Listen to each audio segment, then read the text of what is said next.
Most of us have made our happiness conditional. We wait for the right circumstances before we allow ourselves to feel good.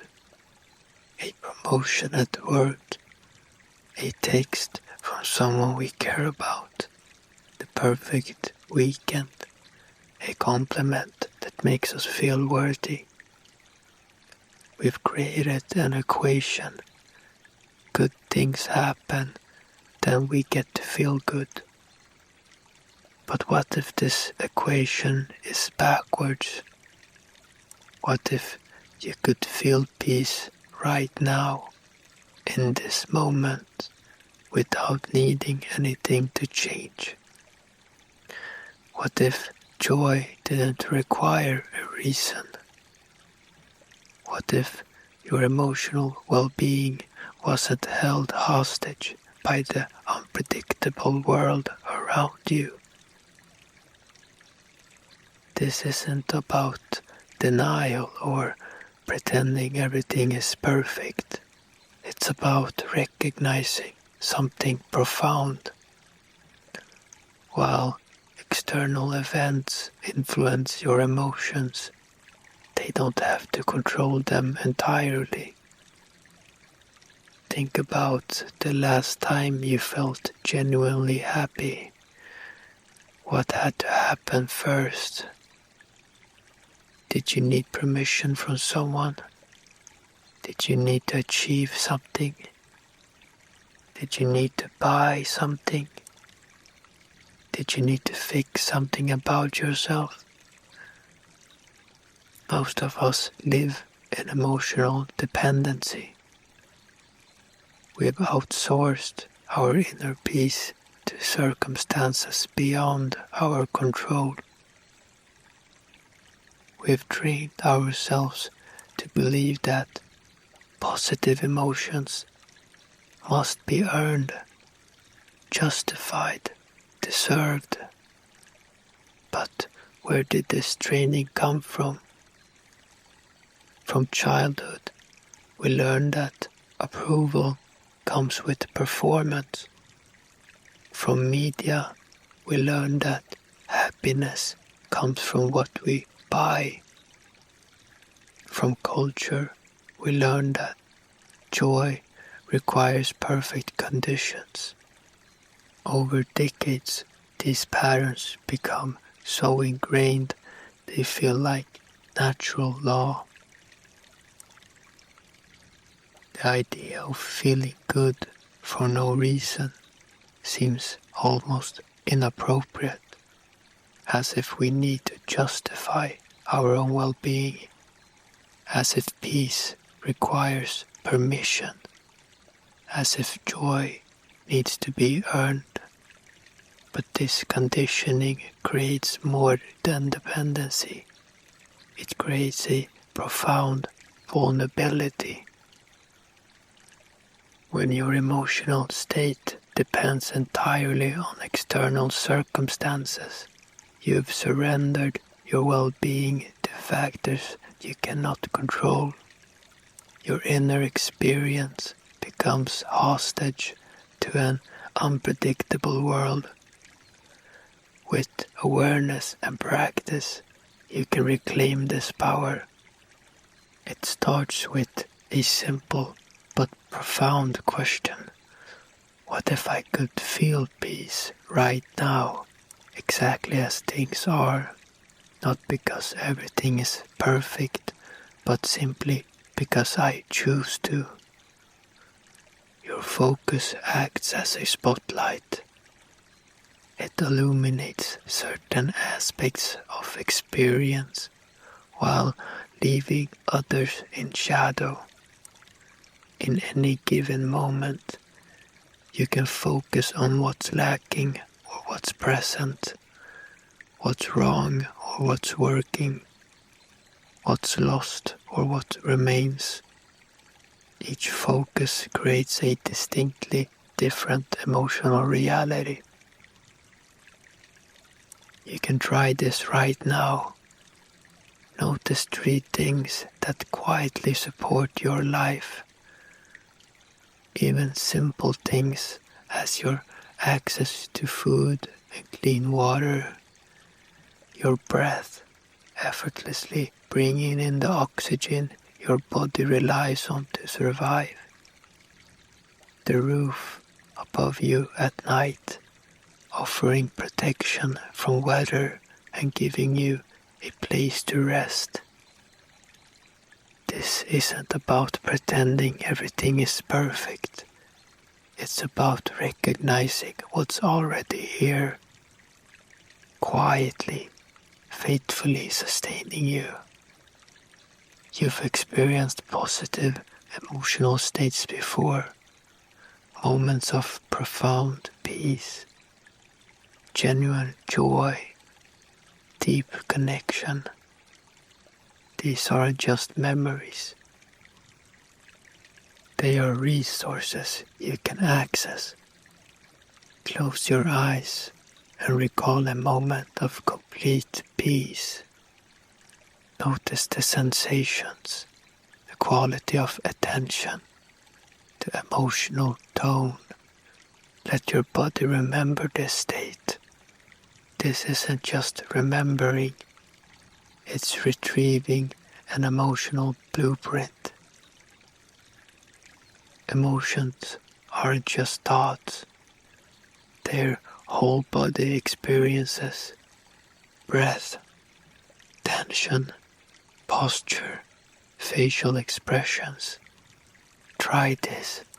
Sit tall, relax your shoulders, let your face soften, maybe even let a small smile form. Breathe slowly, deeply, down into the belly. Notice how this shifts your emotional tone, even if nothing outside has changed. Start small, even 30 seconds of feeling good for no reason can begin to change something. You're not faking, you're choosing. Set gentle reminders throughout your day. Practice often, not perfectly. Some people find it helpful to create small anchors, a hand over the heart, a quiet breath, a soft gesture, something you return to when you want to feel grounded. With repetition, even simple movements can become doorways to calm.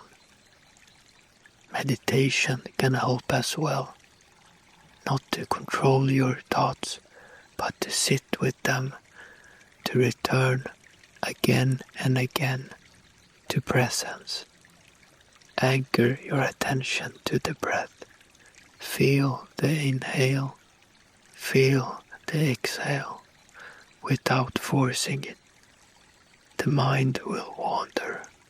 Each time you notice, gently return to your breath. Your conditioned mind may resist these practices. It will whisper, "Not yet, not now, not until things are better." That resistance isn't failure. It's the echo of old habits. Just notice it with compassion, then gently begin again. There's a fascinating paradox at the heart of this practice. By cultivating emotions that don't depend on circumstances, you actually become more responsive to life as it unfolds. When you're no longer desperately seeking good feelings from external sources, you can engage with each moment more directly and honestly, rather than constantly evaluating experiences through the lens of, "Will this make me feel better?" You can simply be present with what is.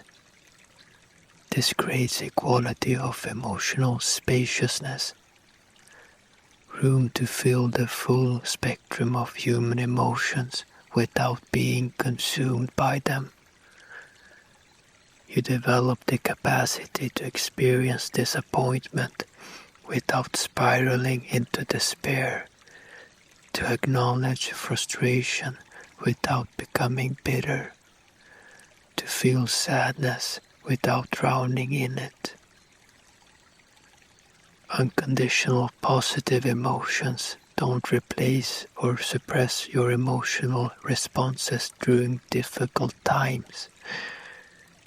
Instead, they provide a stable foundation that allows you to move through challenges with greater resilience and perspective. The difference between emotional scarcity and emotional abundance can be seen in how we relate to ourselves and our lives. From scarcity, I need the situation to change before I can feel peace. To abundance, I can access peace now, even as I work to improve this situation. From scarcity, I'll feel confident once I've achieved enough. To abundance, I can choose confidence as the foundation for my actions, not just their reward. From scarcity, I need others' approval to feel worthy. To abundance, I can appreciate others' recognition while maintaining my inherent sense of worth. This shift doesn't happen overnight. You'll have days of remarkable emotional freedom interspersed with moments when old conditioning resurfaces. Each return to those patterns isn't failure. It's simply another opportunity to practice and strengthen the neural pathways of choice rather than reactivity. As you develop this ability, you create small pockets of emotional freedom in your relationships, at work, and in your daily interactions. It's not about forcing anything or striving for perfection. It's about being a living example. When you choose calm and joy, even in challenging moments, you demonstrate that it's possible to be okay without needing everything to be perfect. In a world that constantly suggests you need something more, different, or better to feel good, choosing unconditional emotions is a profound act of liberation. It's reclaiming your birthright to experience well-being, not as a rare commodity reserved for perfect conditions, but as your natural state. This doesn't mean you'll never feel pain, disappointment, or struggle. It means you've expanded your emotional repertoire to include states that arise from choice rather than just reaction. You've discovered that, along with natural responses to life events, there exists a wellspring of emotions available by intention. When you stop postponing joy until some future achievement, you discover an extraordinary freedom. When you recognize that peace doesn't require perfect circumstances and worth doesn't demand external validation, you become fully alive in each moment, exactly as it is. Your happiness is no longer held hostage by the unpredictable world around you. Your sense of peace is no longer dependent on everything going according to plan. Your experience of worth is no longer dependent on others' approval, and in that independence you become more deeply connected to yourself, to others, and to the full texture of human experience. This is the quiet revolution of unconditional emotions, not waiting for a different reality before you allow yourself to feel truly alive. What would you change in your life if you gave yourself permission to feel good right now? What would shift if you stop waiting for circumstances to improve before accessing peace? What would happen if you recognized that joy doesn't need a reason? The answer might surprise you, because the ability for peace was never gone, just forgotten.